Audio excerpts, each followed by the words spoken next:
اعوذ باللہ من الشیطان الرجیم بسم اللہ الرحمن الرحیم وَأَوْفُوا بِعَهْدِ اللَّهِ إِذَا عَاهَدتُّمْ وَلَا تَنقُضُوا الْأَيْمَانَ بَعْدَ تَوْكِيدِهَا وَقَدْ جَعَلْتُمُ اللَّهَ عَلَيْكُمْ كَفِيلًا إِنَّ اللَّهَ يَعْلَمُ مَا تَفْعَلُونَ وقال تعالى وَلَا تَتَّخِذُوا أَيْمَانَكُمْ دَخَلًا بَيْنَكُمْ فَتَزِلَّ قَدَمٌ بَعْدَ ثُبُوتِهَا صدق اللہ العظیم۔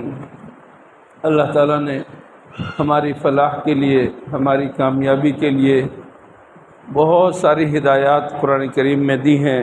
ان میں سے ایک ہدایت وعدے کو اور عہد کو پورا کرنا ہے۔ کسی کے ساتھ آپ نے کوئی وعدہ کر لیا، اس کو پورا کرنا چاہیے۔ کسی کے ساتھ دو طرفہ معاہدہ کر لیا، کوئی معاملہ کر لیا، اس کو پورا کرنا چاہیے۔ یہ ہمارے دین کا حکم ہے۔ وَأَوْفُوا بِعَهْدِ اللَّهِ، اللہ تعالیٰ کے نام سے تم لوگوں نے جو عہد کیا ہے، معاہدہ کیا ہے اور ایک دوسرے کے ساتھ معاملہ کرنے کی بات کی ہے، ایک اتفاق کیا ہے، اس کام کو پورا کرو۔ وَأَوْفُوا بِعَهْدِ اللَّهِ إِذَا عَاهَدتُّمْ وَلَا تَنقُضُوا الْأَيْمَانَ بَعْدَ تَوْكِيدِهَا۔ ان وعدوں میں اور ان معاہدوں میں اللہ کا نام بیچ میں آتا ہے، اور کبھی صراحتاً قسم بھی ہوتی ہے۔ جب اللہ کا نام لے کر قسم کھا کر تم نے اس کو مضبوط کر دیا، مؤکد کر دیا، اللہ کو تم نے کفیل بنایا، اللہ کو تم نے بیچ میں ڈالا، اب تم اس سے مکرو نہیں، اس کام کو ضرور انجام دو۔ آپ نے کوئی مکان بیچنے کا وعدہ کیا اور اس سے بیانہ لے لیا، اب بلا عذر، بلا ضرورت آپ صرف اس وجہ سے کہ نہیں میں اور مہنگا بیچ سکوں گا، معاہدے سے مکر جانا جائز نہیں ہے، حرام ہے، صحیح نہیں ہے۔ وَأَوْفُوا بِعَهْدِ اللَّهِ إِذَا عَاهَدتُّمْ۔ آپ مقامی طور پر کسی سے معاملہ کریں یا انٹرنیشنل طور پر کسی سے کوئی طے کر لے، ہر صورت میں معاہدے کو مکمل کرنا چاہیے۔ حتیٰ کہ معاہدہ اگر کسی کافر کے ساتھ ہو اور دین کے خلاف نہ ہو، تجارتی معاملہ ہے مثلا، تو آپ معاہدہ کر سکتے ہیں، اس کے ساتھ بھی معاہدہ ہو تو پورا کرنا چاہیے۔ اور اگر آپ سمجھتے ہیں کہ نہیں اس کے ساتھ معاہدہ پورا کرنا مجھے مناسب نہیں لگ رہا، تو اس صورت میں باقاعدہ اعلان کرو اور اس کو جو ہے نقصان نہ ہو، ایسے طریقے سے اعلان کر کے اس معاہدے کو ختم کرو، یہ بہت ضروری ہے۔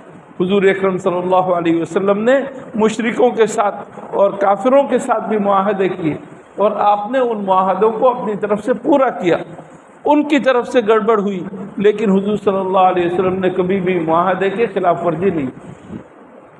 ایک اور آیت جو اسی کے ساتھ میں نے آپ کے سامنے تلاوت کی، اس کے اندر بہت ہی خطرناک بات کہی گئی ہے۔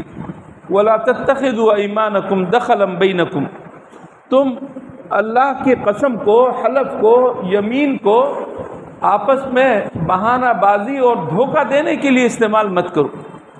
بہت سارے لوگ دھوکہ دینے کے لیے قسم کھا لیتے ہیں کہ میں اللہ کی قسم یہ کر دوں گا، اور اس کے دل میں یہ ہے کہ نہیں کرے گا۔ یہ تو گناہ ہے ہی، کبیرہ گناہ، لیکن قرآن کریم کے اشارے سے معلوم ہوتا ہے کہ انتہائی خطرناک صورت ہے۔ اور وہ خطرناک صورت یہ کہ کہیں اس کا ایمان سلب نہ ہو جائے۔ فَتَزِلَّ قَدَمٌ بَعْدَ ثُبُوتِهَا، اللہ نے اس کے قدم کو ایمان کے اوپر ثابت کر دیا، کہیں ایسا نہ ہو اللہ کے نام کو لے کر دھوکہ دینے کی وجہ سے ایمان سے محروم نہ ہو جائے، انتہائی خطرناک۔ یا تمہارے دھوکہ دینے کی وجہ سے کچھ اور لوگ جو ایمان والے ہیں اور اپنے ایمان پر پختہ ہیں، ایسے لوگ بھی یہ سمجھنے لگیں گے کہ ہاں دھوکہ دینا جائز ہے، لہذا دھوکہ دے دو، اس نے بھی دھوکہ دیا تھا۔ ایسی صورت میں انتہائی خطرناک صورت پیدا ہو جائے گی، اور اللہ کی طرف سے ایسے لوگوں کے اوپر لعنت ہوگی، اللہ تعالیٰ کی طرف سے عذاب نازل ہوگا۔ اور اسی کے آگے اللہ تعالیٰ نے فرمایا وَلَا تَشْتَرُوا بِعَهْدِ اللَّهِ وَأَيْمَانِهِمْ ثَمَنًا قَلِيلًا، اللہ کو تم نے ایک عہد دیا ہوا ہے، تم ایک سرکاری دفتر میں ملازم ہو، اللہ نے تمہیں اس سرکاری دفتر کا بڑا بنایا ہے، عہدے دار بنایا ہے، کمشنر بنایا ہے، ڈپٹی کمشنر بنایا ہے، ایس ایچ او بنایا ہے یا چیئرمین بنایا ہے، اور تم تمہارے پاس لوگ آتے ہیں کہ میرا یہ کام ہے جائز، یہ کام کر دو، وہ کہتے ہیں کہ مٹھائی لاؤ پہلے، وہ کہتا ہے کہ پہلے پیسے دو، کچھ ہمیں ہماری جیب گرم کرو، فضل ربی دو، معلوم نہیں کیسے کیسے نام، اللہ تعالیٰ حفاظت فرمائے۔ یہ ہے رشوت۔ ایک کام کرنے کے آپ ذمہ دار ہیں، آپ کے اوپر فرض ہے، آپ اس کام کو جائز طریقے سے کر مفت کر کے دینا ضروری ہے، کیونکہ آپ تنخواہ لے رہے ہیں۔ معاوضہ آپ اس سے اگر لیتے ہیں تو یہ رشوت ہے۔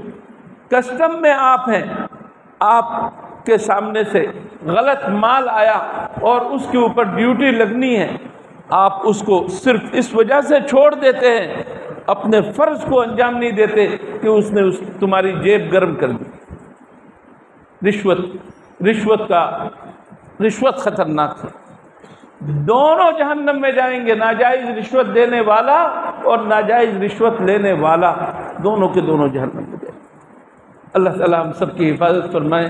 میرے دوستو، قرآن کریم میں ہمارے لیے کامیابی کے راستے ہیں، ان کو سمجھنے کی ضرورت ہے، ان کو معلوم کرنے کی ضرورت ہے، علماء کے درس میں بیٹھنے کی ضرورت ہے۔ اللہ تعالیٰ ہمیں قرآن کریم کا علم حاصل کرنے کی اور پھر عمل کرنے کی توفیق عطا فرمائے۔ وآخر دعوانا الحمد للہ رب العالمین۔